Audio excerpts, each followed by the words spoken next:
दोस्तों आदाब नमस्कार। मैं असलम गोरी। देश और दुनिया में अपनाए जाने वाले सभी धर्मों के धार्मिक उत्सव हैं, तीज त्योहार हैं और सभी का कोई ना कोई मकसद है, कोई ना कोई उद्देश्य है, कोई सीख है और असत पे सत्य की विजय का भी प्रतीक है। तो खाली त्यौहार मनाना, खुशी मनाना या मौज मस्ती के नहीं होते। आज हमारे देश में महत्वपूर्ण त्यौहार होली आने वाला है, जो असत पर सत्य की विजय के प्रतीक के रूप में मनाए जाने वाले पावन पर्व होली की मैं सभी देशवासियों को हार्दिक बधाई और शुभकामनाएं प्रेषित करता हूं। इस बार देश में होली का त्यौहार आने से पहले जो हो हल्ला मचा है, उस एतबार से होली के मकसद पर भी किया जाना बहुत ज़रूरी है। राजा हिरण्यकश्यप ने अपने आप को भगवान घोषित कर दिया और नियति गरीब जनता ने राजा के हर आदेश को स्वीकार किया, लेकिन राजा के पुत्र विष्णु भक्त प्रहलाद ने अपने पिता के अनीति और अहंकार का विरोध किया और उनको मानने से इनकार किया। राजा हिरण्यकश्यप के सामने भक्त प्रहलाद का विरोध एक संकट बनता जा रहा। तो राजा हिरण्यकश्यप की बहन होलिका, जिसे अग्निदेव द्वारा वरदान था कि वो आग में नहीं जलेगी, उनने एक योजना बनाई। तो होलिका अपने भतीजे भक्त प्रहलाद को आग में लेकर बैठ गई और यकीन ये था कि होलिका बच जाएगी, प्रहलाद भक्त का दहन हो जाएगा। लेकिन हुआ उल्टा कि भक्त प्रहलाद सुरक्षित बचे, होलिका का दहन हुआ।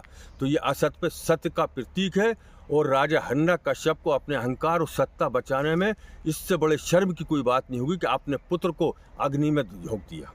आज हमारे देश में होली का त्यौहार आने वाला है और जिन लोगों को वैधानिक पदों पे है, संवैधानिक पदों पे हैं, ईश्वर की और संविधान की शपथ लिए हुए हैं, विधायिका और कार्यपालिका में, वो वर्ग वेद के आधार पे लोगों को समझाइश की जगह चेतावनी दे रहे हैं।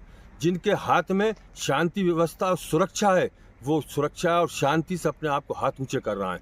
तो मुझे ऐसा लगता है कि सत्ता में बैठे लोग अपनी सत्ता को सुरक्षित रखने और अपनी नाकामियों को छुपाने के लिए शायद किसी बहाने बेगुनाहों के खून की होली खेलना चाहते हैं और अपने आप को देश में सबसे बड़ी पार्टी और संगठन बताने वाले, देशभक्ति से ओतप्रोत, धार्मिकता में लीन कोई भी बंदा ऐसा अवैधानिक बोलने वालों के खिलाफ ये आवाज़ नहीं उठाता सत्ता में वैधानिक पदों पर बैठे हुए कि अवैधानिक बातें ना की जाएं।